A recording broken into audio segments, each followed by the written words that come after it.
वसुदेवसुतं देवं कंसचाणूरमर्दनं देवकी परमानन्दं कृष्णं वन्दे जगद्गुरुं श्रीकृष्णं वन्दे जगद्गुरुं। எல்லாருக்கும் நமஸ்காரம்.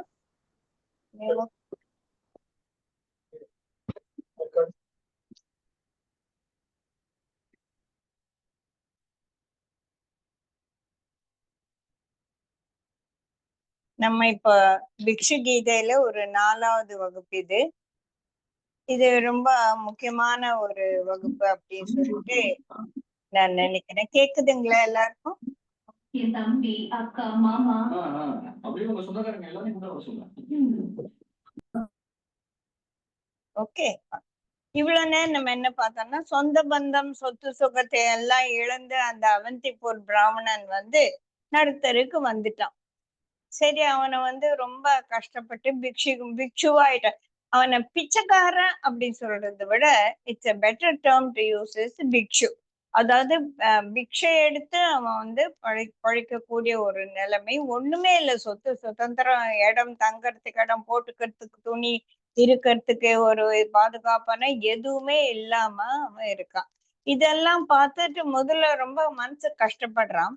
அதுக்கப்புறம் இனி இதற்காக எல்லாம் வருந்தி ஒரு பிரயோஜனம் இல்லை அப்படின்னு அந்த சுயநலத்தை, இந்த உடம்பு தானே கஷ்டப்படுறது, எப்படியோ போட்டும் அப்படின்னு சொல்லிட்டு அந்த சுயநலத்தை கம்ப்ளீட்டா திறந்து, இதுக்கெல்லாம் என்ன காரணமோ நான் இப்ப ஹரிய பிடிச்சுக்க போறேன், ஹரி என்னை காப்பாத்துற மட்டும் நான் இருக்க போறேன், இப்படியேதான் இருக்க போறேன்.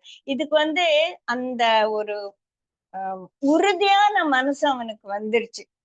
Come what May I will not leave அப்படின்னு அந்த ஒரே பற்றுக்கோடா அந்த ஹரிய பிடிச்சுக்கிறான். இது நம்ம சுனாமில நிறைய பார்த்திருக்கோம் இல்லையா? சுனாமி பெருசா அடிக்கும்போது சிலர் எங்கேயோ தென்னை மரத்து மேல தூக்கி போட்டுருச்சு. அந்த 3 நாள் தன்னை காப்பாத்துறதுக்கு அந்த ஹெலிகாப்டர் வர மட்டும் அந்த ஒரு கரண்ட் கம்பத்தையே கட்டி பிடிச்சிட்டு மரத்து மேலேயே எத்தனையோ பேர் இருந்தாங்க அப்படின்னு சொல்லிட்டு நம்ம எல்லாம் கேள்விப்பட்டிருக்கோம், பார்த்திருக்கோம். அந்த மாதிரி மரத்து மேல தூக்கி எறியப்பட்டவன் அந்த ஹெலிகாப்டருக்காக காத்திருந்த போது எப்படி அந்த மரத்தை கெட்டியா பிடிச்சிட்டானோ, அந்த மாதிரி பகவான் என்னை காப்பாத்தி என்னை எடுத்துன்னு போற மட்டும் நான் இந்த உறுதியில இருந்து நான் மாற மாட்டேன். I will not take care of myself. கிருஷ்ணர் ஹரி என்னை காப்பாத்துவான்னா ஹரி ஹரி ஹரின்னு இருக்கான். சோ ஹரியோட கருணை இல்லைன்னா எதையுமே நம்மளால அடைய முடியாது. அதே அவனோட கருணை இருந்தானா எல்லாமே சாத்தியம் அப்படின்ற ஒரு பெரிய ஒரு உண்மை அந்த பிக்ஷுக்கு புரிஞ்சது. இதனால சரி, தொடர்ந்து அவன் தன்னோட பிக்ஷு கீதைய பாடிட்டு இருந்தான் அப்படின்னு பகவான் கிருஷ்ணர் இங்க சொல்றார். அடுத்தது நம்ம பார்க்க போறது 31வது ஸ்லோகம். அங்க த்விஜசத்தமா உவாச்ச அப்படின்னு சொல்றாங்க. பகவான் உவாச்சன்னா பகவான் சொன்னாரு, உத்தவ உவாச்சான்னா உத்தவ சொன்னாரு. இப்போ இந்த பிக்ஷு என்ன சொல்ல போறான் அப்படின்னு பகவான் சொல்றாரு. அப்போ பிக்ஷு உவாச்சன்னு சொல்லல இங்க, அவரு த்விஜ சத்தமா உவாச்ச அப்படிங்கிறாங்க. அப்ப இந்த த்விஜ சத்தமானா என்ன அப்படின்னு பார்க்கும்போது, it is called he is twice born. அதாவது நம்ம இந்த பிராமணர்களுக்கும் சில பர்டிகுலர் காஸ்டுக்கெல்லாம் இந்த பூநூல் போடுறது அப்படின்னு சொல்லுவோம் இல்லையா? அந்த அந்த ஒரு பிரம்மோபதேசம் ஆனப்புறமா அவன் பழைய ஆள் இல்லை, அவனுக்கு பேர் மாத்திடுவாங்க, ஒரு சர்மா பேர் கொடுத்துடுவாங்க இல்லையா? அப்போ அவன் 2வதாக அவன் பிறந்தான் அப்படின்னு சொல்லிட்டு, இப்ப எங்களது கூட நம்ம சுதர்ஷன கிரியா பண்ணும்போது குருஜி சொல்வார், you have 2 life, one before Sudarshana Kriya, another after Sudarshana Kriya. அதே மாதிரி ஒரு ஆச்சாரியவனால ஒரு உபதேசம், மந்திரோபதேசம் பண்ணப்பட்டாலும் இல்ல இந்த மாதிரி ஒரு சத்குருவால ஒரு ஒரு கிரியா இனிஷியேஷன் ஆனாலும் நம்ம எல்லாம் 2வதாக பிறந்திருக்கோம் அப்படின்னு. என்ன பிறந்த என்னத்துக்கு அத என்ன எதற்காக நமக்கு இந்த ஒரு சேஞ்ச் ஏற்பட்டதோ அந்த சேஞ்சில இருக்கணும் நம்ம. இப்போ கிரியா பண்ணானா உனக்கு இதெல்லாம் வரும் அப்படின்னு சொன்னானா கிரியா பண்ணாதானே வரும். சோ பண்ணாம எனக்கு நான் கிரியா கத்துன்ட்டேன் அப்படின்னு சொல்லிட்டு அதே மாதிரி நிறைய பேர் பூணூல் போட்டு அந்த மந்திரோபதேசம் ஆனப்புறமா அந்த மந்திரத்தை சொன்னாதான் அவனுக்கு அந்த சக்தி வரும். சும்மா ஒரு பூணூல கயிறு மாட்டின்றாலும் ஒண்ணும் வராது இல்லையா. நான் ஐம் நாட் அதை கேலியா நான் சொல்லல, அதோட தாத்பரியத்தை நான் இங்க சொல்றேன். இப்போ இவன் பகவான் எதுக்கு இந்த பிக்ஷுவை த்விஜசத்தமா அப்படின்னானா அவனுக்கு அந்த மன மாற்றம் ஏற்பட்டு விட்டது, அந்த மன உறுதி வந்து விட்டது. இங்க என்ன சொல்றாருன்னா பகவான் எவ்வளவு கொடியவனாக இருந்தாலும் எப்பொழுது ஒருவன் தான் செய்த தவற்றை உணர்ந்து அதிலே மாற்றுவதற்காக முயல்கிறானோ அவனை நான் உத்தமன் என்றே கருதுவேன் அப்படின்னு பகவான் சொல்லியிருக்காருங்க. எவ்வளவு கொடியவனா இருந்தாலும் சரி, once he realizes his mistakes and turns a leaf in his life towards a betterment and also very steadfast in that, then அவன் பாவி கிடையாது, அவன் உத்தமன் அப்படின்னு பகவான் சொல்லியிருக்காரு. அப்படின்னா அது எவ்வளவு ஒரு முக்கியமான ஒரு டேர்னிங் பாயிண்ட் லைஃப்ல. அந்த டேர்னிங் பாயிண்ட் வந்த உடனே அவன் இரண்டாவது முறையாக பிறந்தான் அப்படின்னு சொல்லிட்டு அதனால்தான் த்விஜ சத்தமா அப்படின்னு சொல்லி அவனை சொல்றான். சோ இவன் என்ன மாதிரி ஒரு சேஞ்ச் ஏற்பட்டது இவனுக்கு அப்படின்னா பிராமணன் ஒரு மன உறுதியா விட்டது, அவனை பாராட்டுறாரு பகவான். அதனால்தான் அவனுக்கு இந்த மாதிரி பிக்ஷு அவந்திபூர் பிராமணன் எல்லாம் சொல்லாம அவன் த்விஜ சத்தமா அப்படின்னு சொல்லிட்டு அவனை பத்தி முதல்ல இங்க உத்தவருக்கு சொல்றாரு. அவன் அவ்வளவு உறுதியாக இருந்தான் அப்படின்னு சொல்லிட்டு பகவான் இங்க சொல்றார். சோ இதனால என்ன மாற்றம் வந்தது இந்த பிக்ஷுக்கு? சரி, இதெல்லாம் என்னோட தப்பு, இதுக்கெல்லாம் கிரந்தி அப்படின்னு பேரு. கிரந்தினா முடிச்சு, இதய கிரந்தி அப்படின்னா இதயத்துல ஒரு முடிச்சு. இதயத்துல எப்படி ஒரு முடிச்சு வருது? நம்ம மன உளைச்சல், நம்மளோட அந்த ஒரு பந்த பாசம் இதெல்லாம் நம்மளை விடவே மாட்டேங்கிறது இல்லையா. சோ அது ஹிருதய கிரந்தியா இருக்கு. அதுக்கு காரணம் அறியாமைன்ற ஒரு முடிச்சு, இதயத்துல பந்த பாசம்ன்ற ஒரு முடிச்சு. அதை என்ன பண்றது? அந்த பந்த பாசத்துல இருந்து வெளியில வர முடியாதபடிக்கு ஒரு அறியாமை என்ற முடிச்சு. இந்த அறியாமையால காம இச்சைக்கு ஆட்பட்டு நம்ம நிறைய வேலைகளை செய்யறோம், நிறைய செயல்பாடுகளை ஈடுபடுறோம். இதெல்லாம் நமக்கு நற்பலன் தீய பலன் அப்படின்னு சொல்லிட்டு பலனை கொடுக்கக்கூடிய ஒரு முடிச்சாக போச்சு. இந்த முடிச்செல்லாம் அவிக்கணும். எப்படி அவிக்கிறது? பகவான் சொல்லியிருக்காரு இல்லையா பகவத்கீதையில, ஊர்துவ மூல அத்தக சாக்கா அப்படின்னு சொல்லிட்டு அந்த மரம் இலைகள்லாம் கீழமோ இந்த சம்சார மரம் மேலேந்து அதுக்கு எனர்ஜி வருது. அந்த மரத்தை நான் இன்னைக்கு ஒரு களை வெட்டுறேன், நாளைக்கு வடது பக்கம் வெட்டுறேன்னு இருக்காதப்பா அர்ஜுனா. ஒரே ஒரு பெரிய கத்தி எடுத்துக்கோ, ஒரே போடா போடு. அப்படி என்ன கத்தி? அது வைராகியம் என்ற ஒரு கத்தி எடுத்து ஒரே போடாக போடு அப்படி சொல்றாரு இல்லையா. அந்த மாதிரி இந்த பிக்ஷு என்ன பண்றான்? வைராகியம் ஞானம் என்ற ரெண்டை வச்சுக்கிட்டு அந்த உறுதியா இருக்க. அதுக்குதான் நம்ம சுவாமி கிட்ட விளக்கு ஏத்தும் போது கூட 2 திரி போடணும்னு சொல்லுவாங்க. சும்மா 2 திரி ஒத்த திரி போட்டோன்னா அவ்வளவுதான், வீட்டுல எல்லாம் பெரியவங்க கத்துவாங்க. அது முக்கியம் இல்லை, அந்த 2 திரி என்ன அப்படின்னு சொல்லிட்டு நம்ம தெரிஞ்சுக்கணும். வைராகியமும் ஞானம். பகவான் அர்ஜுனனுக்கே சொல்றான் இல்லையா, என்னால முடியாது போல இருக்குன்னா அபியாச வைராகியம் வேணும் உனக்கு.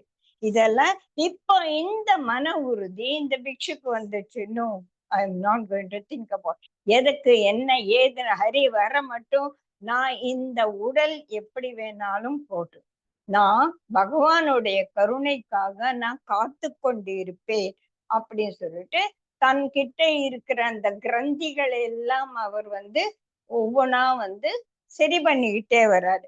அதுல 3 ஏஷனாஸ்ன்னு சொல்லுவாங்க. ஏஷனாஸ்னா இதெல்லாம் நமக்கு பந்தத்தை உண்டாக்குது. புத்திரேஷனா, வித்தேஷனா, லோகேஷனா. அப்படின்னா என்ன? புத்திரேஷனா நம்ம சொந்த பந்தங்கள், நம்ம பிள்ளை பாசங்கள், பிள்ளைகள் மேல் இருக்கக்கூடிய ஒரு பாசம், அதுதான் வந்து நம்ம என்ன ஒரு நல்லதுலயும் ஈடுபட முடியாம நம்ம காலை பிடிச்சு பிடிச்சு இழுக்குது. அதனால பிள்ளைகள்லாம் தூக்கி போடணும், அவங்க மேல எல்லாம் பந்த பாசம் இருக்க கூடாதுனால. பந்த பாசம் என்பது வேறு, அன்பு என்பது வேறு. அன்பு வேறு, பந்த பாசம் வேறு. பந்த பாசத்தை தான் இருக்க சொல்றார் பகவான். நீ அன்பா இருக்காது, அவங்களெல்லாம் திட்டு அப்படின்னு எல்லாம் பகவான் சொல்லவே இல்லை. அந்த பந்த பாசத்தை அவன் எப்படி கமான் பியன் அவனை வளர்த்து போட்டு அவன் இன்னைக்கு இண்டிபெண்டா ஆயாச்சு. எது நான் அவன் செய்யணும், எது அவன் செய்யக்கூடாதுன்றத நம்ம வந்து அதுல தலை வைக்கவே கூடாது. அதுதான் வந்து புத்திரேஷனா. வித்தேஷனான்றது அந்த ஐஸ்வர்யங்களுக்கு மேல இருக்கக்கூடிய ஒரு பிடிப்பு. அதுதான் இந்த பிக்ஷுக்கு இந்த ஒரு கீழான நிலைமைக்கு கொண்டு வந்தது இல்லையா? அந்த பணம் பணம் பணம், இது வந்து எனக்கு இருக்கணும், எனக்கு இவ்வளவு. இப்ப வந்து பேப்பர்ல படிச்சானே எல்லாம் லட்சங்கள் எல்லாம் காணாம போயிடுச்சு. இப்ப எல்லாம் கோடிகள்ல தான் வந்து விஷயங்கள் பேசப்படுறது இல்லையா? இந்த அது மேல இருக்கக்கூடிய அந்த ஒரு பிடிப்பு, ஐ நீட் மணி அப்படின்ற ஒரு பிடிப்பு, அதுதான் வித்தேஷன. வித்தேஷனா சம்பத்து மேல, ஐஸ்வர்யத்தின் மேல இருக்கக்கூடிய ஒரு பிடிமானம். அடுத்தது லோகேஷனா. லோகேஷனா,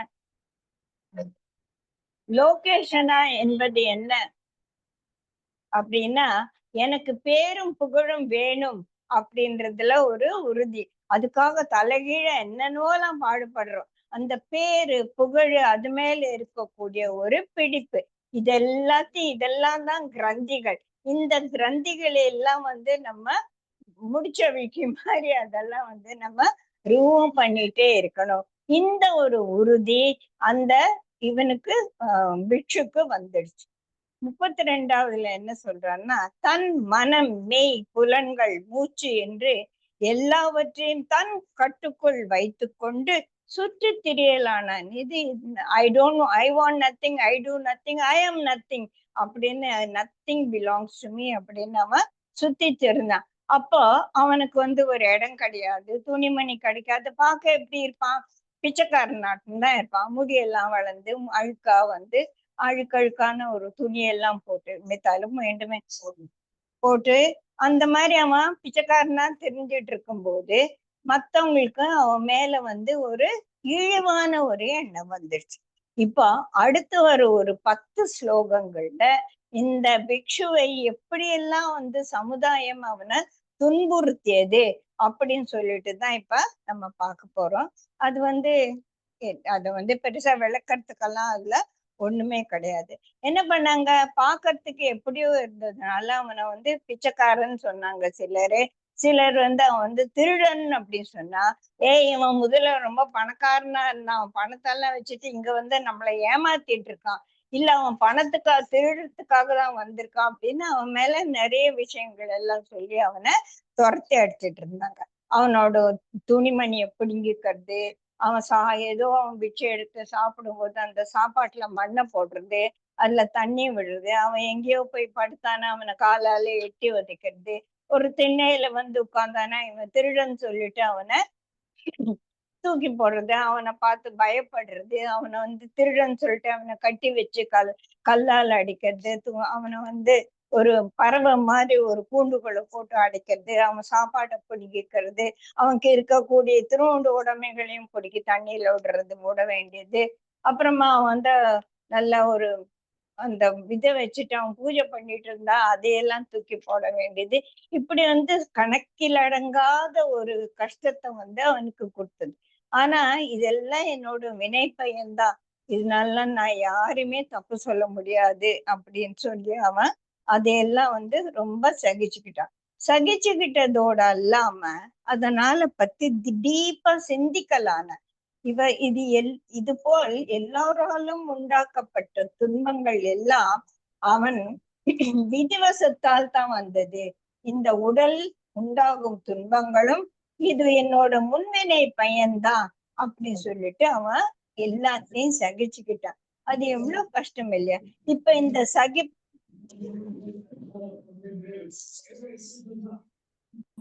இந்த சகிப்புத்தன்மை என்பது எவ்வளவு தூரத்துக்கு இருக்கணும் அப்படின்னு சொல்லிட்டு நம்ம கொஞ்சம் அங்க யோசிக்கலாம்.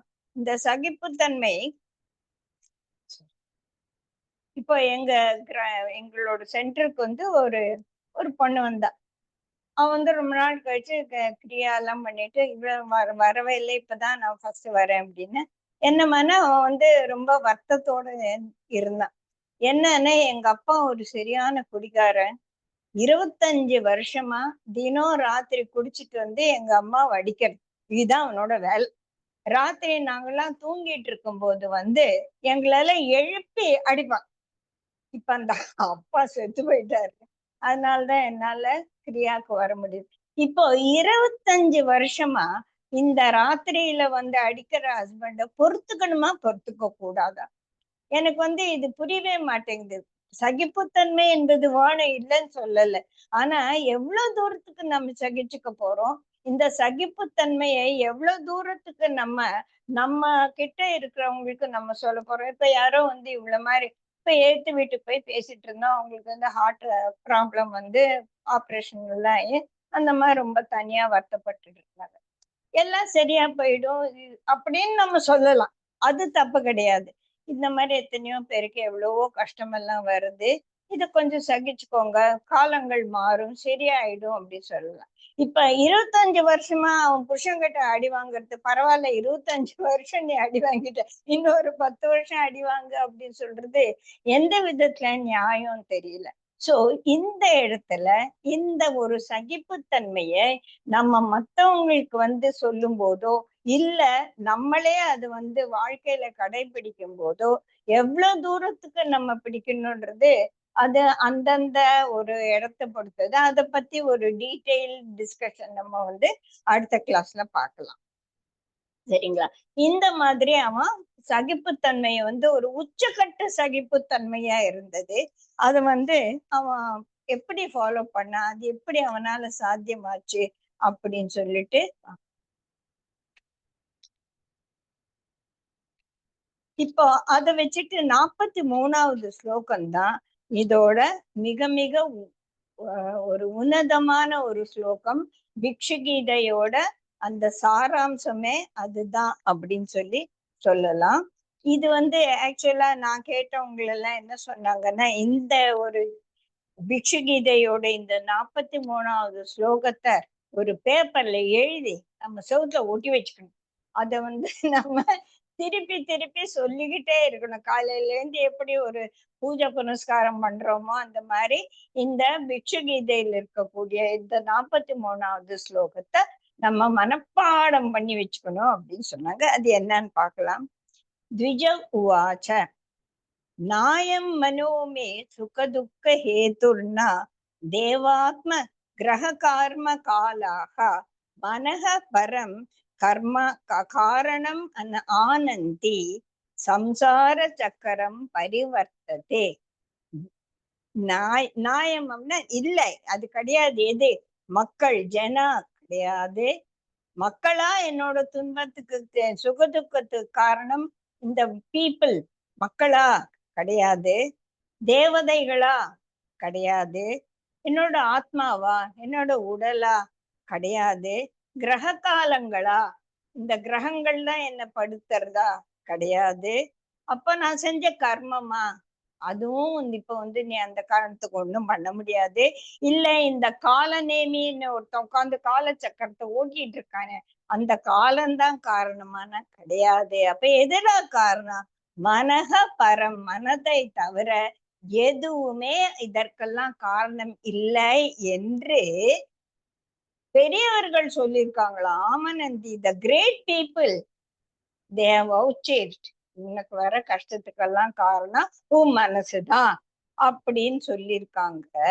இந்த மனதை தவிர்த்து வேற எதுவுமே இதுக்கெல்லாம் காரணம் இல்லை அப்படின்னு சொல்றாங்க. இந்த ஒவ்வொரு காரணத்தையும் நம்ம வந்து கொஞ்சம் டீப்பா பார்க்கலாம். மனுஷங்க காரணம் இல்லைன்னு எப்படி சொல்ல முடியும்? இப்போ அந்த வைஃப் வந்து 25 வருஷமா அவன் அடிச்சிட்டு இருக்கான்னா அவளோட கஷ்டத்துக்கு வந்த ஹஸ்பண்ட் தானே காரணம், இல்லைங்களா? இப்போ இந்த மனுஷன் காரணம் இல்ல அப்படின்னு இங்க வந்து நம்ம இந்த சிபிஎஸ்சில எல்லாம் நாங்க பேப்பர் செட் பண்ணும்போது வந்து ஒரு ஹை ஆர்டர் திங்கிங் ஸ்கில் அப்படிங்கிற ஹாட்ஸ்ன்னு சொல்லிட்டு 2 மார்க்கு அட்லீஸ்ட் ஒரு ஹாட்ஸ் வைக்கணும். அப்போ அதையும் கரெக்டா யோசிச்சு எழுதுறவன் தான் 10% வாங்க முடியும். இப்போ ஒரு சென்டர்ல எல்லாருமே 10% வாங்கினாங்க, அதை பத்தி நம்ம இப்ப பேச வேண்டாம். அப்ப இந்த ஹை ஆர்டர் திங்கிங் ஸ்கில்லுல இந்த மக்கள் எனக்கு காரணம் அல்ல அப்படின்றத எப்படி பார்க்கணும் அப்படின்னா, எல்லாருமே பஞ்சபூதங்களால் ஆனவர்கள். நானும் பஞ்சபூதங்களால் ஆனவன். என அடிச்சானே அவனும் அதே பஞ்சபூதங்கள் தான் ஆனவன். சரிங்களா?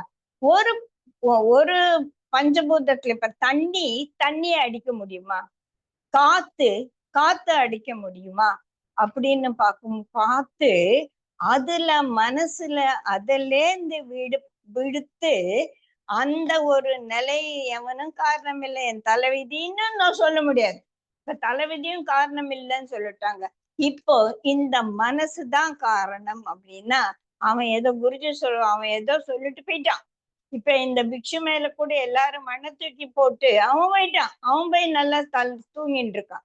இந்த என் மேல மண்ணை போட்டானே, என் மேல மண்ணை போட்டானே, என் மேல மண்ணை போட்டானே, என் மேல ஒரு அழுக்கான சாணியை கரைச்சு ஊத்துனானே அப்படின்னு அவன் ஊத்தி போயிட்டு அவன் சந்தோஷமா இருக்கான். குருஜி தான் சொல்லுவார் இல்லையா?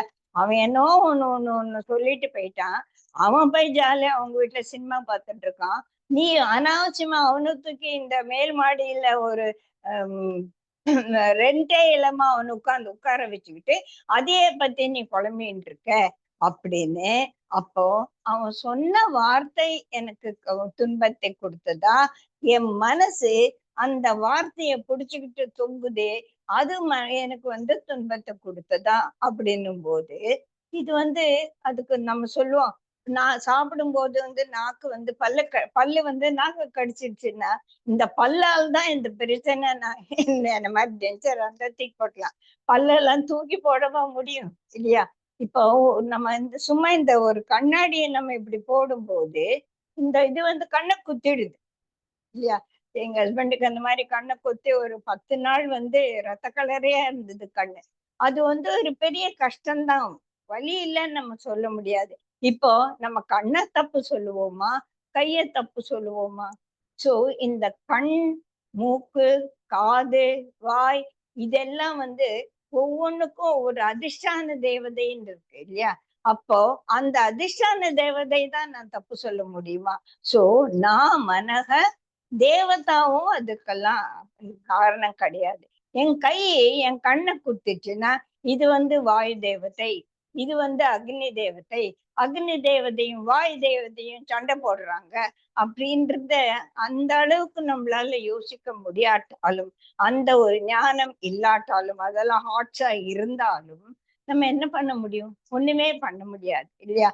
அதனால இந்த தேவதைகள் எல்லாம் எங்க இருக்கா? அவன் இந்திர லோகத்துல உட்காந்துருக்கான், வாயு அவன் ஒரு லோகத்துல இருக்கான், அவன் இல்லாம இங்க வந்து என்ன படுத்தின்னு இருக்கான். அப்போ தேவதைகள் காரணம் கிடையாது.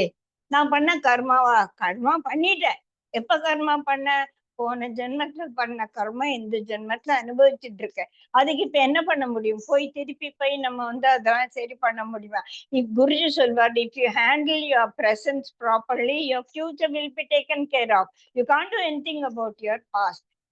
பாஸ்ட் வந்து போச்சு. அது போன ஜென்மத்துல நீ என்னத்த பண்ணையோ அது உனக்கு தெரிய கூட தெரியாது. அததான் காரணம் சொல்லிட்டு இப்ப நொந்து நூலாகிறத அத மனசுல புடிச்சுக்கிட்டு நம்ம தொங்கிட்டு இருக்கோம்.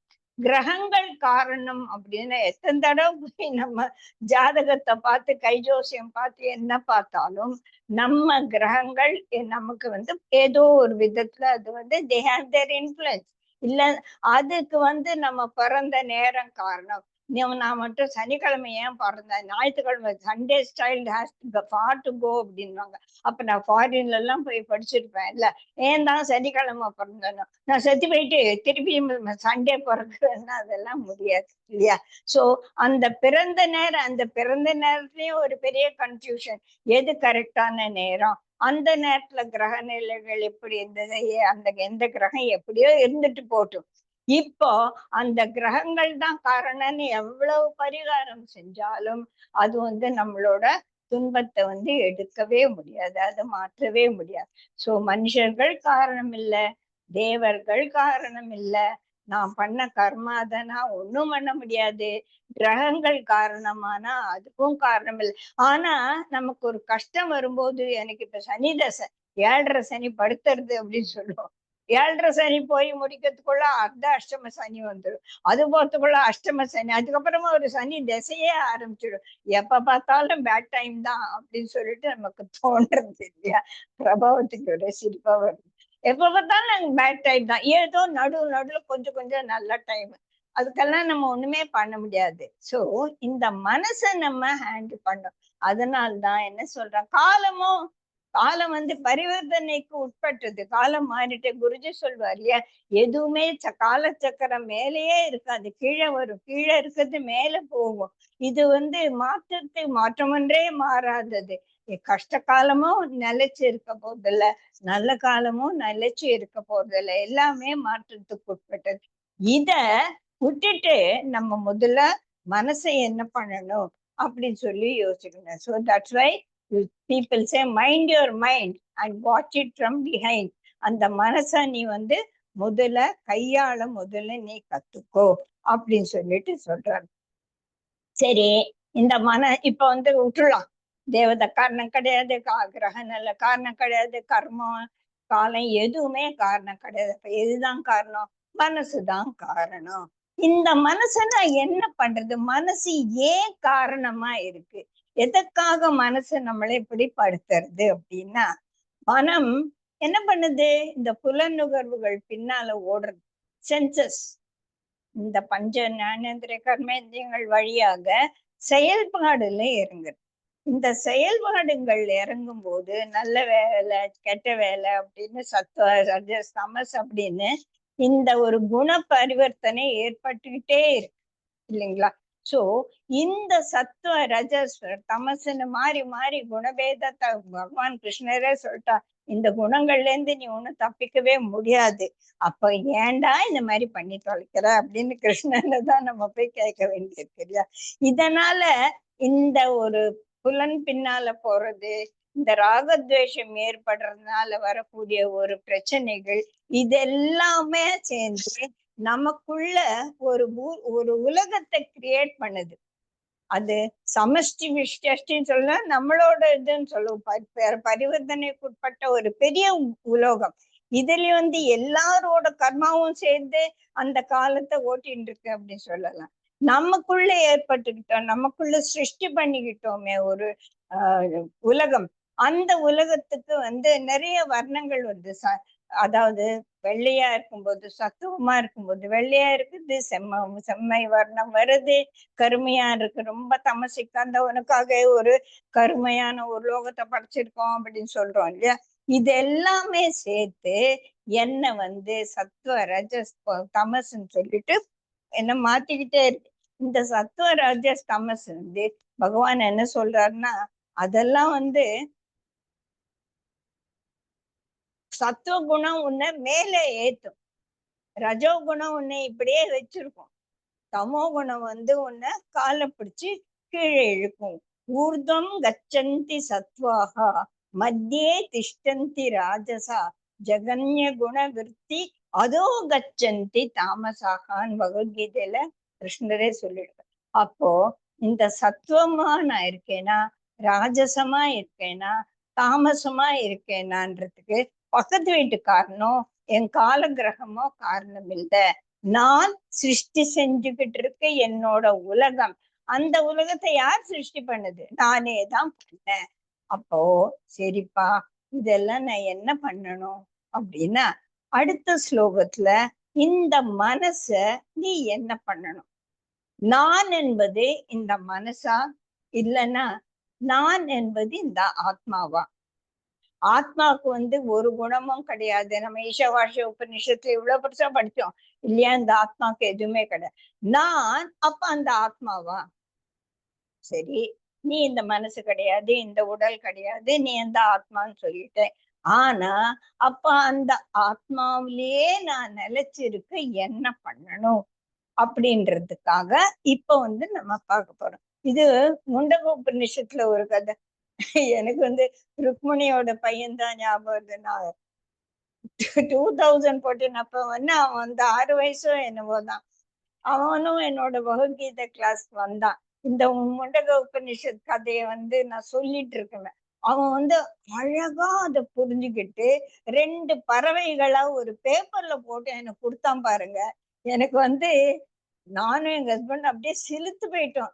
அது எவ்வளவு தூரம் அந்த கதையையும் அந்த ஒரு எப்ப முண்டக உபநிஷத் சொன்ன ஒரு அந்த வேல்யூவ ருக்மணியோட பையன் அப்ப இன்னும் சின்னவன் 6 வயசாமா 6 வயசு அவன் 6 வயசுலயே அவன் வந்து அத புரிஞ்சுக்கிட்டு அத படமா வரைஞ்சு கொடுத்தான் பாருங்க. அதுதான் வந்து டாப் அது. இப்ப அந்த முண்டக உபநிஷத்துல என்ன சொல்லியிருக்கு அப்படின்னா, ஒரு மரத்துல 2 பறவை என்ன எல்லாருக்கும் தெரிஞ்ச கதை தான். இந்த 2 பறவை இருந்தது. ஒரு பறவை வந்து சும்மா பேசாம உட்கார்ந்து பார்த்துக்கிட்டே இருந்துச்சு. இன்னொரு பறவை பழத்தை திருடுறது, கொட்டையா போடுறது, வெளியில போடுறது, ஒரு குட்டி போடுறது, அந்த குட்டிக்காக போய் சாப்பாடை தேடின்னு வர்றது அப்படின்னு அலைஞ்சு திரிஞ்சு வாழ்க்கையை வேஸ்ட் பண்ணிட்டே இருக்கு. இந்த பறவை பேசாம இருக்கு. ஒரு நாள் திரும்பி பாக்குறது, ஏன் இந்த பறவை மட்டும் பேசாம இருக்கு, இதெல்லாம் ஜாலியா இருக்கு, நான் ஏன் இப்படி நொந்து நூலாறேன் அப்படின்னு சொல்லிட்டு அது வருத்தப்பட்டு, நீ வந்து இங்க வா உட்கார் அப்படின்னு அந்த பெரிய பறவை அதுக்கு சொல்லி கொடுத்தது. அப்படின்னு அப்படி முண்டகோபனிஷத் போறது. இப்ப இந்த 2 பறவை எது? ஒண்ணு ஜீவாத்மா, இன்னொன்னு வந்து பரமாத்மா. பேசாம இருக்கிறது, எல்லாத்தையும் சாட்சி பூதமா பார்த்துட்டு இருக்கிறது பரமாத்ம தத்துவம். அது நம்மளோட ஆத்மா. அதுதான் நமக்குள்ள இருக்கக்கூடிய ஒரு உயிர். அதற்கு ஒரு உடலாக சரீரமாக வேலை பண்றது வந்து நம்ம ஜீவாத்மா. இந்த ஜீவாத்மா இப்படியும் இல்லாம அப்படியும் இல்லாம இந்த உடல் சம்பந்தப்பட்ட மனம் புத்தி அகங்காரத்துல மாட்டிக்கிட்டு இந்த மாதிரி ஒரு சொன்னமே கலர் கலரா ஒரு வேர்ல்ட வந்து அது கிரியேட் பண்ணுது. இதுக்கெல்லாம் காரணம் இந்த மனசு என்ற ஒரு பிரகிருதி தத்துவம் என்ன பண்றதுன்னா, அந்த ஜீவ தத்துவமான ஜீவாத்மாவை தன்னோட சேர்த்து இழுத்து அதுக்கு இந்த குணங்கள் எல்லாம் அது மேல ஏத்தி, அப்ப நான் தான் கஷ்டப்படுறேன். மனசு வந்து இந்த ஜீவாத்மா மேல பரிவர்த்தனை ஆயிடுச்சு. அப்போ நான் வந்து எனக்கு அடிபட்டுச்சு, எனக்கு ரொம்ப வருத்தமா இருக்குன்னா இந்த உடல் வலிக்குது. சரி, அது பிரகிருதி தத்துவம் தான், அது வலிச்சா வலிச்சுன்னு போட்டோம் அப்படின்னா மனசு வந்து அந்த வலிமையிலேயே குறிய இருக்கு இல்லையா? அப்போ இந்த வலியிலிருந்து இந்த மனசை பிரிச்சு எடுக்கிறதுக்கு, இந்த மனசு இந்த ஓடுறதே ஒரு 2வது பறவை, அதை எடுத்துன்னு போய் அந்த பெரிய பறவை கிட்ட உட்கார வைக்கணும். அதுதான் வந்து அடுத்த வர ஒரு ஸ்லோகம் 46வது ஸ்லோகத்துல அவரு பகவான் வந்து அதை சொல்றார்.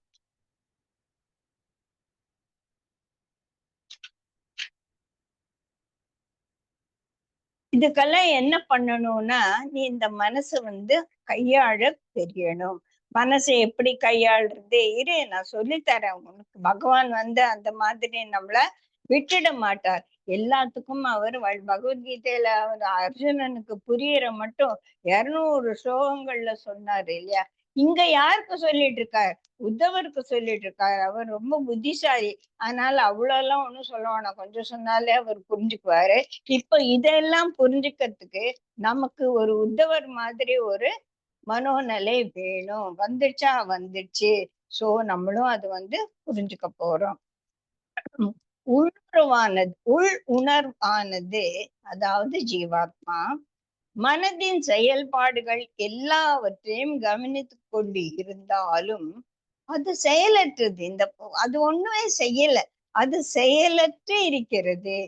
மனதினால் கட்டுப்படுத்தப்பட்ட இந்த செல்ஃப் வந்து மாட்டிக்கிச்சு. எப்படி அந்த குருஜி சொல்வார் இல்லையா, அந்த கிறிஸ்டல் பக்கத்துல ஒரு விளக்கை ஏத்தி வச்சா, கலர் விளக்கை ஏத்துனா அந்த கிறிஸ்டல் எல்லாம் பிங்கா தெரியறது, கிறிஸ்டலுக்கு கலரே கிடையாது. அந்த மாதிரி இந்த ஜீவாத்மா வந்து இந்த மனசால ஒரு மனதினுடைய வேலைகள் எல்லாம் அதன் மேல ஏற்றப்பட்டதால இந்த ஆசாபாசங்களுக்கு உட்பட்டு இந்த அனுபவங்களுக்கு அடிமைப்பட்டு அதனோட ஒட்டிக்க. அதனால்தான் நமக்கு இந்த கஷ்டம். இப்ப என்ன பண்ணணும்? மனச பிரிக்கணும். மனசை பிரிச்சு எதுல இருந்து பிரிக்க போறோம்? ஜீவாத்மா, அதுக்கு மேல ஒரு பரமாத்மா. இந்த மனசை பிரிச்சு எடுத்து போய் தூரக்க வச்சிடலாம். இப்போ இந்த பூலோகத்தில் ஏற்படக்கூடிய ஒரு நிகழ்வுகள் எல்லாம், இப்ப நம்ம 6 காரணம் சொன்னோம் இல்லையா? இந்த மனுஷனால எனக்கு கஷ்டம், கிரக நிலைகளால எனக்கு கஷ்டம், இந்த கர்மாவால கஷ்டம், காலத்தால எனக்கு கஷ்டம். இந்த கஷ்டத்தெல்லாம் எது? இந்த கஷ்டத்தை எல்லாம் பிடிச்சிட்டு ஒரு சின்ன வேலையை பெருசாக்கிடும். குருஜி தான் சொல்ற, நீ நிறையத்துக்கு பயப்படுற, நீ ஐயோ நாளைக்கு என்ன ஆகுமோ, நான் இப்ப படி நாளைக்கு உண்மை ஆகாம கூட போகலாம், நாளைக்கு நான் இல்லாமலே கூட போகலாம். சோ குருஜி சொல்றது 50% நீ எதுக்காக பயப்படுறியோ அதெல்லாம் வாழ்க்கையில் நடக்கவே போறது இல்ல. ரைட்டா? சரி, மீதி இருக்கிற 50% 25% முன்னாலேயே அதெல்லாம் சமாளிக்க முடியும். மீதி இருக்கிறத அத பகவானுக்கு விட்டுடு, அவர் பாத்துக்குவாரு. அப்போ நமக்கு எது இல்ல பகவான் பார்த்துப்பாரு.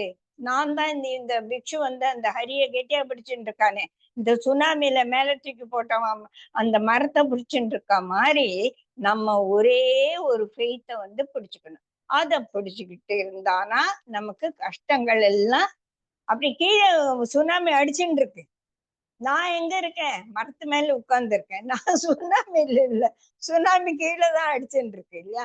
அந்த மாதிரி நம்ம மனசை இந்த ஜீவாத்மாவோட சேர்த்து வச்சு அங்க ஒட்ட வைக்கணும். அதற்கு என்ன பண்ணணும்னா, ஐயோப்பா நீ கொஞ்சம் யோகம் பண்ணிதான் ஆகணும், இதுக்காக நீ ஒரு மனசுக்கு ஒரு ட்ரைனிங் கொடுத்துதான் ஆகணும். இந்த உலகத்தில் இருக்கும்போது அதற்கான சில வேலைகளை நீ பண்ணித்தான் ஆகணும். அப்பதான் இந்த சத்துவ தமசுல இருந்து ரஜசு, ரஜஸ்ல இருந்து சத்துவம், சத்துவத்துல இருந்து சத்துவம் போனாதான் உனக்கு இந்த கிறிஸ்டல் பக்கத்துல ஒரு வெள்ளை லைட்டை வச்சா பூரா வெள்ளையா இருக்குமே, அந்த மாதிரி மனசு ஒரு பிரகாசமா இருக்கிறதுக்கு சில வேலைகளை பண்ணணும் அப்படின்னு சொல்லி இங்க ஒரு 7 விஷயங்களை பகவான் சொல்றார். அது என்ன அப்படின்னா, முதல்ல அந்த ஸ்லோகத்தை பார்க்கலாம். தானம், கடமை, கட்டுப்பாடு, நற்குணங்கள், ஞான நூல்களை படித்தல், தர்ம வழியில் இட்ட கர்மங்களை கடைபிடித்தல், உன்னதமான நெறிகளை அனுசரித்தல் ஆகியவை மனதை நெறிப்படுத்தும், மனதை சுயத்தில் ஆழ்ந்திருக்க செய்யும். அதுவே தலை சிறந்த யோகம் அப்படின்னு சொல்லிட்டு இங்க பகவான் சொல்லியிருக்கார். பகவான் கிருஷ்ணரே நமக்கு நேர சொல்லியிருக்கார். தானம், ஸ்வதர்மா, யமா, நியமா, ஸ்ருதம், அதுக்கப்புறமா கர்மக, இது எல்லாம் என்ன பையும்? சத் விரதானி, நல்ல விரதங்கள், அதாவது ப்ராப்பர் வாவ்ஸ். சர்வே மன நிகிரக லட்சணானி, உன் மனதை இழுத்து பிடிக்கக்கூடியவை இவைதான். இதை தவிர வேற இல்லப்பா. இதெல்லாம் நீ செஞ்சாதான் உன் மனசு உன் கைக்குள்ள உன் கட்டுப்பாட்டுக்குள்ள இருக்கும் அப்படின்னு சொல்லிட்டு 46வது ஸ்லோகத்துல பகவான் சொன்ன ஒன்னு பார்க்கலாம். தானம், அது என்னன்னு நமக்கு தெரியும். கடமை, இப்போ இந்த கடமை என்பது ஒவ்வொரு ஸ்டேஜ்லயும் ஒவ்வொரு விதமா இருக்கும். இப்ப அடுத்த கிளாஸ்ல அத நான் ஒரு பெரிய டேப்லர் காலமா போட்டிருக்கேன். அது உங்களுக்கு எல்லாருக்கும் நான் மெயில் அனுப்புறேன். அந்த மெயில்ல இருக்கிறத நீங்க அடுத்த வெள்ளிக்கிழமை கிளாஸ்க்குள்ள உங்களுக்கு ஒரு பிரிண்ட் அவுட் எடுத்து வச்சுக்கோங்க. இல்லைன்னா உங்க ஸ்கிரீன்ல அப்பியர் ஆகிற மாதிரி வச்சுக்கோங்க. ஏன்னா அது இருந்தாதான் இந்த ஒரு பெரிய விஷயத்தை விளக்கும் போது நம்ம ஒரு குழப்பம் இல்லாம புரிஞ்சுக்க முடியும். சோ இதுல சொன்ன 7 விஷயங்கள்ல சில விஷயங்கள் அதுக்கு 2 விதமான சாதனை பண்ணணும்னு பகவான் சொல்ல. பகிரங்க சாதனை, அந்தரங்க சாதனை. ஒண்ணு உன்னை திருத்திக்கிறதுக்கு ஒரு சாதனை பண்ணணும். இன்னொன்னு வெளி உலகத்துல உன்னை நீ இப்படித்தான் அப்படின்ற செல்றதுக்கு உனக்கு சில கடமைகள் இருக்கு. அதெல்லாம் செஞ்சாதான் உன்னால சத்துவத்துல இருந்து சுத்த சத்துவத்துக்கு போக முடியும். அப்பதான் நீ மனசை இழுத்து நிறுத்தி அந்த செல்ஃபுக்குள்ள போட்டு அங்க ஒரு இடத்துல ஸ்திரமா இருக்க வைக்க முடியும். அப்பதான் இந்த சுனாமில மேல மாட்டின்றானே ஹெலிகாப்டர் வர மட்டும் காத்து இருக்க மாதிரி ஸ்ரீ ஹரியோட ஒரு பார்வை நம்ம மேல படா இந்த குழந்தை நல்ல புத்தியா ஆயிடுச்சு, இது நம்ம போய் காப்பாத்தணும் அப்படின்னு ஹரிக்கு தோணணும். எப்ப தோணும்? பார்த்துட்டே இருக்காரு. இந்த பெரிய உள்ள 2 பட்சி உட்கார்ந்து இருக்கு.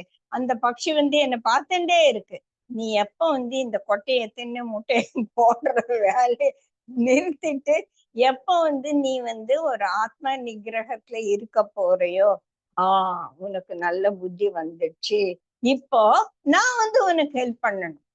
நான் ஹெல்ப் பண்ணி உனக்கு கையை தேக்க விடலைன்னா நீ இந்த மரத்திலே தொங்கின்னு இருக்க வேண்டியதுதான். சோ ஹெலிகாப்டரா பகவான் நம்மளை எடுத்துன்னு போற மட்டும் இந்த மாதிரி உலகத்துலதான் இருக்கணும். நம்ம பிக்ஷு மாதிரி போய் நம்ம பிச்சை எடுத்துட்டு இருக்கவும் முடியாது.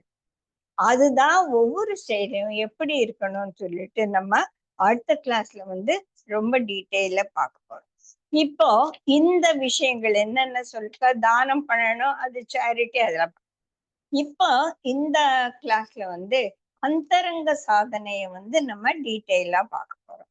அந்தரங்க சாதனைய அழகா நமக்கு எத்தனையோ பேர் சாரோட பதஞ்சலி யோக சூத்திரம் கிளாஸஸ் வந்திருந்தீங்கன்னா அதெல்லாம் நமக்கு மனப்பாடம் ஆயிட்டு இருக்கும் இல்லைங்களா?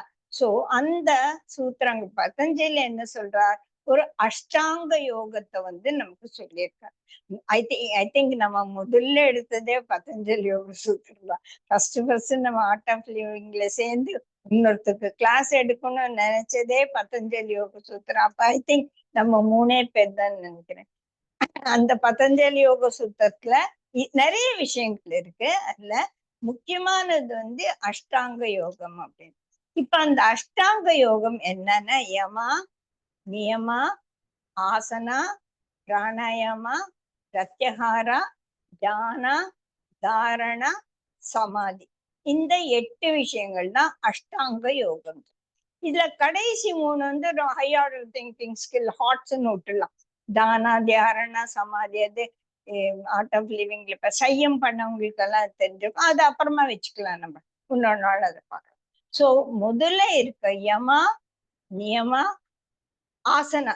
ஆசனான்றது கொஞ்சமன்னா இந்த உடலை நம்ம ஒரு கட்டுக்குள்ள வைக்கணும். இல்லைன்னா நம்ம இப்படி ஆயிடும், இப்படியே இருக்கணும் கடைசி மட்டும். இப்படி கொஞ்சம் கொஞ்சம் கொஞ்சம் கொஞ்சமா போய் இப்படி ஆயிருக்க கூடாது. வயசானவங்களாம் இந்த தலை இப்படி வச்சுட்டு தே லூஸ் பேலன்ஸ். அது அப்படியே போய் போய் போய் இப்படி ஆயிடுவாங்க, இப்படியே நடப்பாங்க. இதெல்லாம் இல்லாம இருக்கிறதுக்கு நம்ம கொஞ்சமன்னா ஆசனா பண்ணணும், அது முக்கியம். அதுக்கப்புறம் பிராணாயாமம், பிராண சக்தியை நம்ம உடல் முழுசா அது நல்ல விதமா பரவறதுக்கு பிராணாயாமம் பண்றது ரொம்ப ரொம்ப முக்கியம். சோ யமா, நியமா, ஆசனா, பிராணாயாமா, பிரத்யஹார். இந்த இந்த முதல் 4 தான் ரொம்ப ரொம்ப முக்கியமானது. அதுலயும் இங்க அந்தரங்க சாதனையா சொல்லி இருக்கிறது யமா, நியமா. அத நம்ம இன்னைக்கு டீட்டெயிலா பார்க்கலாம்.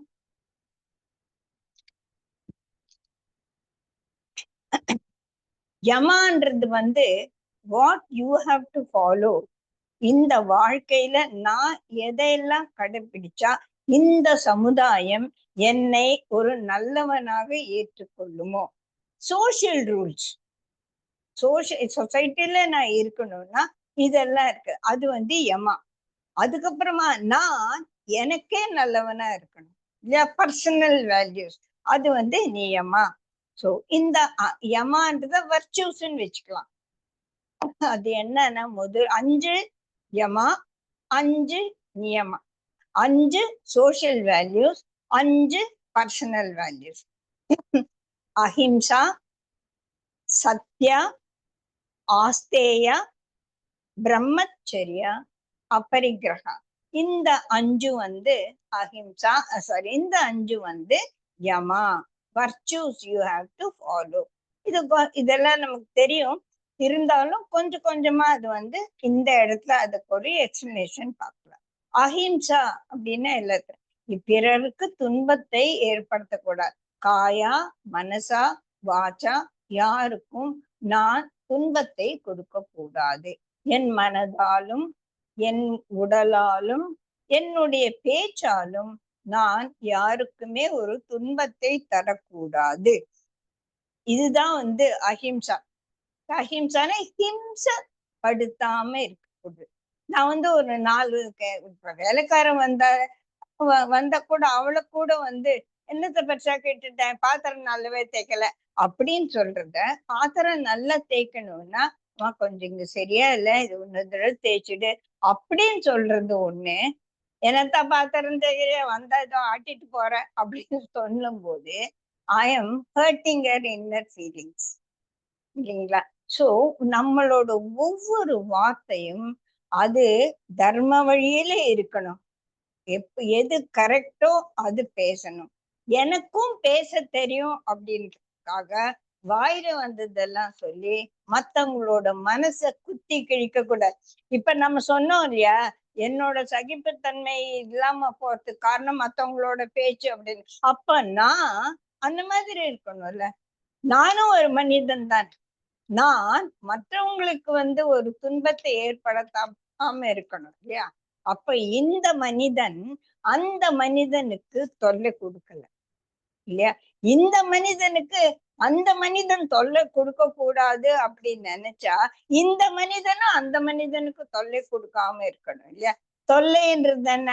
அவனோட physical abuse, verbal abuse, even thought. நம்ம அது இங்க என்ன சொல்றாங்க அப்படின்னா, அவனோட கெட்ட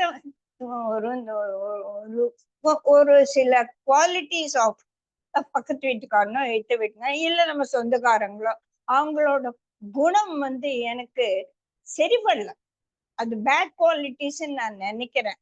இருந்தாலும் அவன் அப்படிதான் அப்படின்னு அவன் மேல ஒரு முதிரை குத்திடுவோம் நம்ம.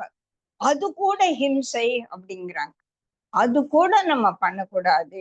அதே சமயத்துல எது அவனுக்கு உரியதோ அதை கொடுக்காம நம்ம எடுத்துக்கிறதும் தப்பு அப்படின்னு. சோ அஹிம்சை என்பது பிற உயிர்களை நான் துன்பப்படுத்தாமல் இருக்கிறது. அப்புறமா அஹிம்சா சத்தியம்.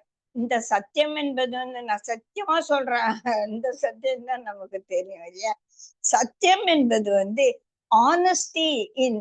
நான் இது ஐ திங்க் பிரபா மனப்படமே பண்ணிருப்பான்னு நினைக்கிறேன். அஷ்டவக்கர கீதையில இந்த ஆனஸ்டிய பத்தி நான் நிறைய சொல்லியிருக்கேன்.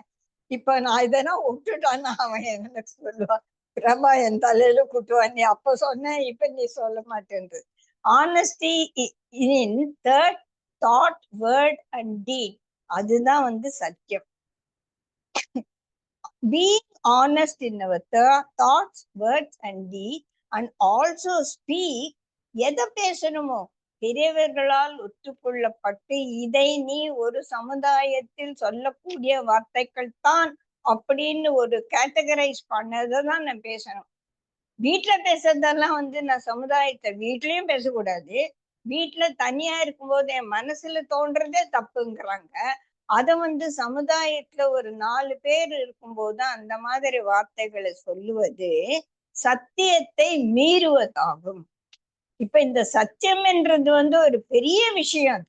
சாதாரண ஒரு வார்த்தைகளை இருக்க ஒரு உண்மை என்பது it's a very very wise way of translating சத்தியம். சத்தியம் என்பது ஒரு பெரிய விஷயம். அதை பத்தி நம்ம நிறைய பேசியிருக்கோம். So straight forward. நான் என்ன நினைக்கிறேனோ அதை தான் சொல்லணும், நான் எதை சொல்லறேனோ அதை தான் செய்யணும். இதுக்கு நான் என்ன நினைக்கிறேன்றது சத்தியத்துக்கு உட்பட்டு இருக்கணும். அது ஆனஸ்டி என்ற ஒரு சக்கரத்துல ஒரு மிக்சியில போட்டு எடுத்தா அது பொடியாகாம முழுசா வெளியில வரணும் இல்லைங்களா? எப்படி நம்ம ஒரு டெஸ்டிங் இது உண்மையா இல்லையா அப்படின்னு பார்க்கும்போது அந்த உண்மை என்ற சக்கரத்துல போடும்போது பொழிச்சு அது வெளியில வரணும். அந்த மாதிரி வார்த்தைகளை மட்டுமே நான் சொல்லுவதுதான் சத்யா. சோ 2வது value Sathya, the truth, to be honest in our thoughts, words, deeds and to speak only what is verified, to keep one's promises and to to be straightforward in conduct, etc., are included in the practice of truth. இதெல்லாம் பண்ணனா இதுதான், புரியுதுங்களா? அதே அடுத்து வந்து ஆஸ்தேயா. ஆஸ்தேயா அப்படின்னா நான் stealing, மத்தவங்களுடைய பொருளை நான் அபகரிக்க கூடாது. அபகரிக்க கூடாதுன்றது மட்டும் இல்ல, அது மேல ஆசைப்படுறாங்களே தப்புங்கிறார். So ஆசையா இஸ் நான் stealing to take away others wealth. அது எனக்கு வேணும், மத்தவங்க கிட்ட இருந்து பிடுங்கி எடுக்கிறது. அது வந்து இப்ப பேப்பர்ல படிச்சானா அது ஒண்ணுதான் நடக்கிறது.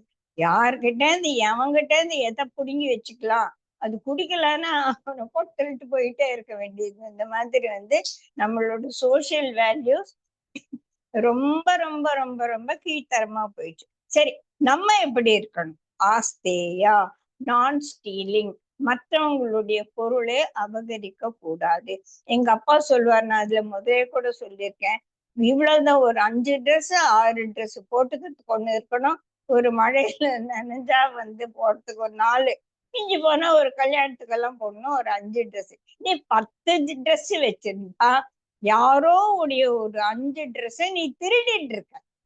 இப்போ நாம நீயா நானா எல்லாம் பார்த்தானா ஒரு பொண்ணுக்கு வந்து புடவை 360 நாளும் வேற வேற புடவை தான் கட்டுமாமா.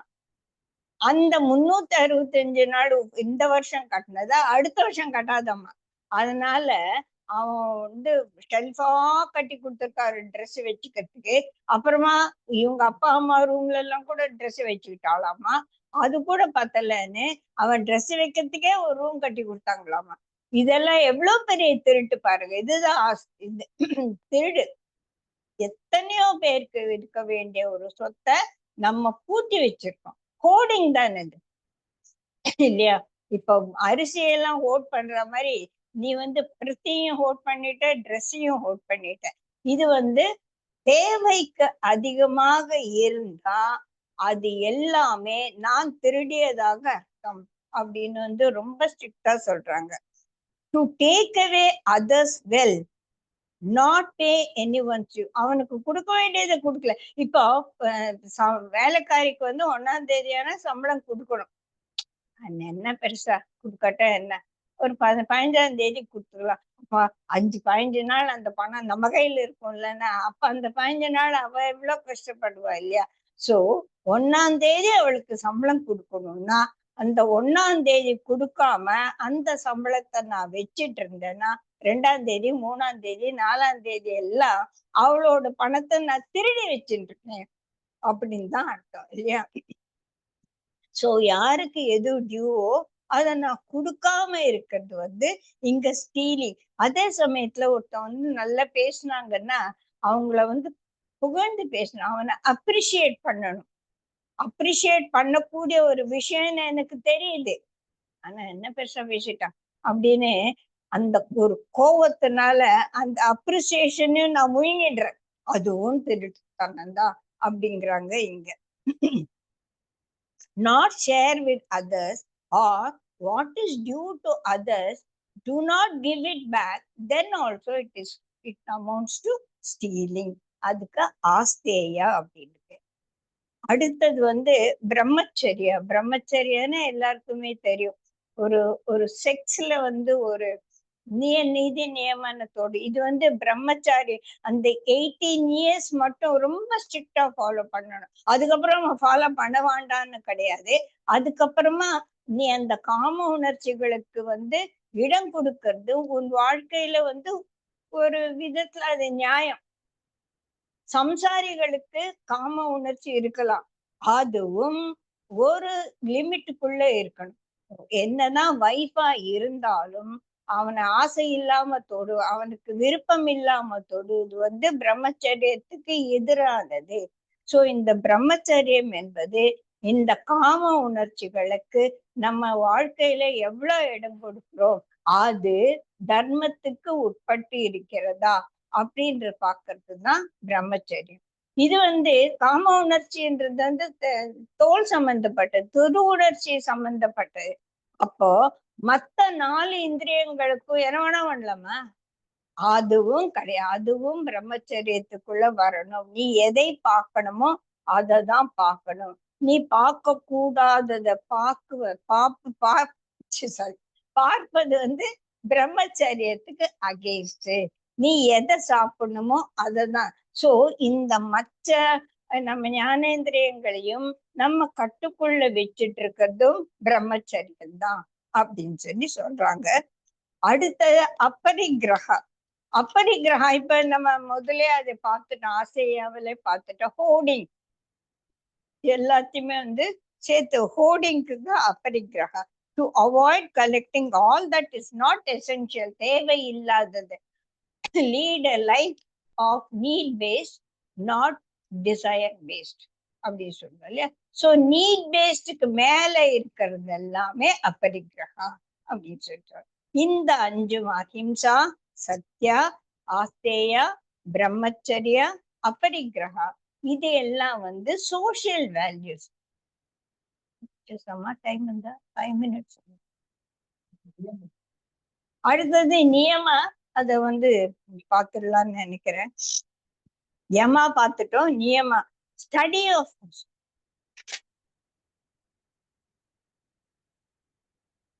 நியமா சௌச்சம், சந்தோஷம், தபஹ, சுவாத்தியாய, ஈஸ்வர பிரணிதான. இத நம்ம சீக்கிரம் பார்த்துடலாம். சௌச்சான்றது சுத்தம், கிளென்லினஸ். நம்ம உடம்ப நம்ம சுத்தமா வச்சுக்கணும். பக்கத்துல ஒரு வாசனை எல்லாம் அடிக்க கூடாது. அதுக்காக நம்ம வாசனை திரவியங்களை போத்துக்கணும் அப்படின்னு இல்ல.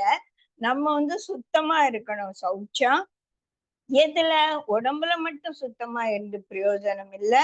Purity of thought, purity of mind, purity of speech, இதெல்லாமே இந்த கிளென்லினஸ்குள்ள வரக்கூடியது.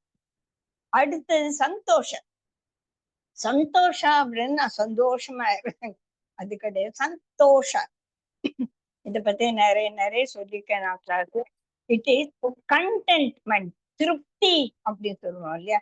எது இருந்தாலும் இல்லாட்டாலும் திருப்தியா இருக்கிறது. இதுக்கு சாரோட கிளாஸ்ல நிறைய எக்ஸாம்பிள் சொல்லியிருக்காங்க. எப்படி நம்ம எதனா ஒரு கெட் டுகெதர் போகும்போது வடை தீண்டு போயிட்டே இருக்கும் அப்படின்னு சொல்லிட்டு இல்லையா.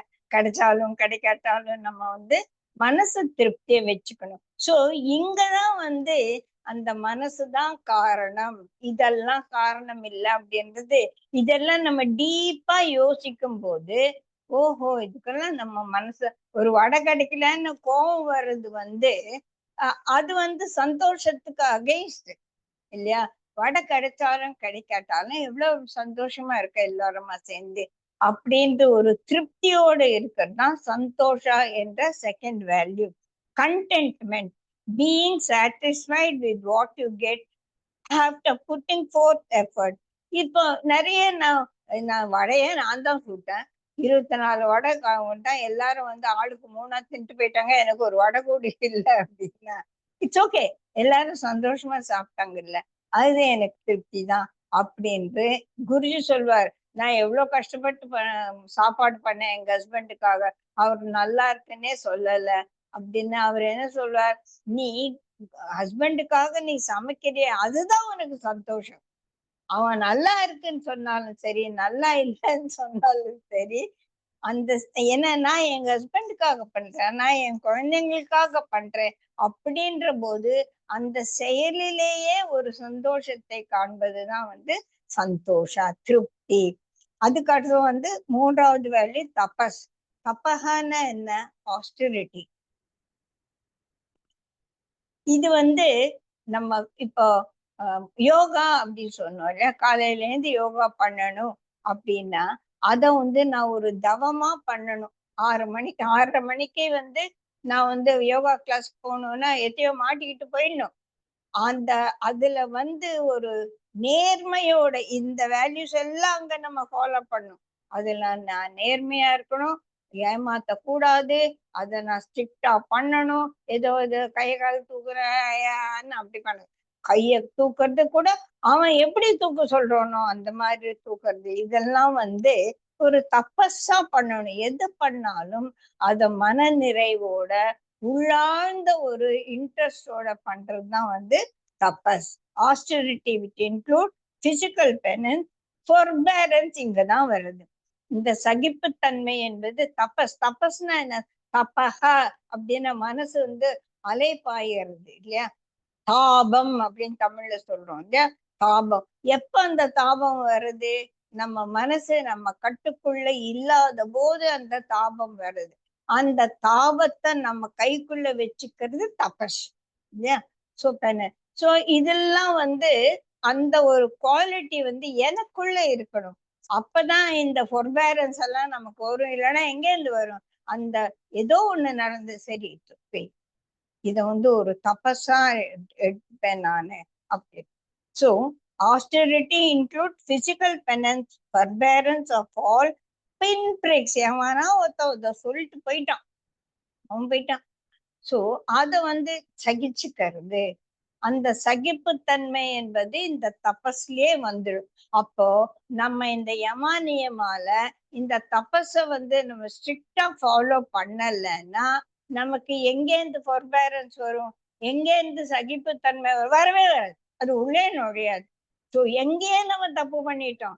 அப்போ இப்ப மனசுதான் எல்லாரோட கஷ்டத்துக்கும் காரணம் அப்படின்னு நல்லா புரியுது இல்லைங்களா? இல்லையா? மனசு காரணம் இல்லைன்னா அவன் சொன்ன வார்த்தையை என்னால சகிக்க முடியாத போது நான் அவன் தான் காரணம் சொல்லிட்டு இருக்கேன். இப்போ எனக்குள்ள அந்த சகிப்புத்தன்மை வந்துடுச்சுன்னா தூக்கி போட்டு போயிட்டே இருப்பேன். அப்போ என் மனசு என் கட்டுக்குள்ள இருக்கும்போது என்னோட மனசை நான் இந்த மாதிரி இந்த பர்சனல் வேல்யூ சோசியல் வேல்யூஸ்ல போட்டு துவைச்சு எடுத்து வச்சேன்னா நம்ம மனசு இப்படி நிக்கும். அப்பதான் மனசு நிகிரக அப்படின்னு ஆத்மாவுல லயிக்கும். இல்லைன்னா நம்மளால மெடிடேஷன் பண்ணவே முடியாது. எண்ணங்கள் ஓடிக்கிட்டே இல்லையா? சோ அடுத்தது சுவாத்தியாயா. சுவாத்தியாயான்னா என்ன? இதெல்லாம் எனக்கு எப்படிப்பா தெரியும்? இதெல்லாம் பதஞ்சலி படிச்சதால எனக்கு தெரியும், கிளாஸஸ் அட்டன் பண்ணதால தெரியும். அப்ப என்ன பண்ணணும்? என்னை சுத்தப்படுத்திக்கிறதுக்கு நான் வாஷிங் மிஷின்குள்ள போய் போய் போய் வரணும். வாஷிங் மிஷின் நிறைய ஸ்கிரிப்சர்ஸ், அதுதான் நம்ம ரிஷி யஜ்ஞம்னு பார்த்தோம் இல்லையா? அந்த மாதிரி நிறைய விஷயங்கள் இருக்கு, அதெல்லாம் நான் படிக்கணும். ஸோ ரீடிங் ஸ்கிரிப்சர்ஸ், அப்புறமா என்னை சுத்தப்படுத்துக்கிறதுக்கு நான் சாண்டிங் மந்த்ராஸ், இதெல்லாம் நான் பண்ணும்போது திருப்பி திருப்பி இந்த மந்திரங்களை நான் ரிப்பீட் பண்ணும்போது அதெல்லாம் எனக்குள்ள ஒரு மன உறுதியை கொடுக்கும். அதுதான் swadhyaya. Reading scriptures, chanting them, repetition of mantras and introspection. சுவாத்தியா இப்ப இந்த பிக்சுவல் தானே பண்றான். அவன் இன்ட்ராஸ்பெக்ஷன் பண்ணி பண்ணி பண்ணி தான் மன உறுதியோட வந்திருக்கான். அடுத்தது ஈஸ்வர பிரணிதானா, அதாவது சரண்டர் டு த லார்ட். நம்ம மரத்துல தொங்கிட்டு இருக்கோமே, அந்த ஹெலிகாப்டர் வர மாட்டோம். சோ அந்த பகவானோட அந்த முக்தனோட முகுந்தாவோட முக்தி வர மட்டும் we have to wait. Waiting like Bhikshu with lot of forbearance and fortitude அப்படி சொல்லுவோம். அந்த துணிவு, கமான் கம் வாட் மே, கிருஷ்ணர் வந்துருவார், என்னை காப்பாத்துவார். ஏன்னா நான் அவர் சொன்னபடி நடக்க ஆரம்பிச்சிட்டேன். அதனால he will definitely come and save me அப்படின்றது அந்த ஒரு உறுதியா இருக்குது. அந்த surrender to the God is called ஈஸ்வர பிரணிதான. So what are all the niyamas? சௌச்சா, Santosha, தபஸ், சுவாத்தியாயா, ஈஸ்வர பிரணிதான. இந்த அஞ்சும் நம்மளோட செல்ஃப் டிசிப்ளின்காக கட்டாயம் வேணும். அதே அஹிம்சா, சத்யா, ஆஸ்தேயா, பிரம்மச்சரிய, அபரிக்கிரகா, they will give me social values. So இப்ப 46வது ஸ்லோகத்துல சொன்ன மாதிரி யமா நியமாவை நம்ம பார்த்துட்டோம். ஸ்ருதம் அப்படின்னா ஸ்கிரிப்சர்ஸ படிக்கிறது. அபரிக்கிரகால வந்தாச்சு இல்லையா? சுவாத்தியாயால வந்தாச்சு, நல்ல விஷயங்கள் நீ படிக்கணும். அதே மாதிரி கர்மா, நல்ல கர்மத்தை செய்யணும். இப்ப இந்த யம நியமாக்குள்ளேயே வந்தாச்சு இல்லையா? அப்புறம் சத் விரதானி, நல்ல விரதங்களே. விரதங்கள்ல நான் சாப்பிடாம இருக்கிறது கிடையாது. I am going to for next 45 days I will follow this. Guruji சொல்லுவார் இல்லையா? எந்த ஒரு இது வழக்கமும் 45 நாள் ஒரு மண்டலம் சொல்லுவோம். அந்த 45 நாள் நீ ஃபாலோ பண்ணாதான் that will become your second nature. அந்த மாதிரி சத்ரதானி இதை நான் 45 நாள் பிக்ஷுகீதையிலன்னு சொல்லியிருக்கோம். அதை நான் திருப்பி திருப்பி பிரபாவதி மாதிரி படிச்சு படிச்சு மனசுக்குள்ள ஏத்திட்டேன் அப்படின்ட்டு ஒரு விரதம் ஒரு வாவ் எடுத்துக்கிறது வந்து சத்ரதானி. இதெல்லாம் பண்ணாதான் மனசு உனக்கு கட்டுக்குள்ள வரும். அப்பதான் you can mind your mind அப்படின்னு சொல்லி, அப்பதான் நம்மளால வந்து மத்ததெல்லாம் காரணம் இல்ல, என்னோட கஷ்டத்துக்கு சுகதுக்கத்துக்கு நான் தான் காரணம் அப்படின்னு சொல்லி புரியுதுங்களா? தேங்க்யூ. அம்மா இப்போ நீங்க சொன்னீங்கல்லம்மா, டாலரன்ஸ் ஆஃப்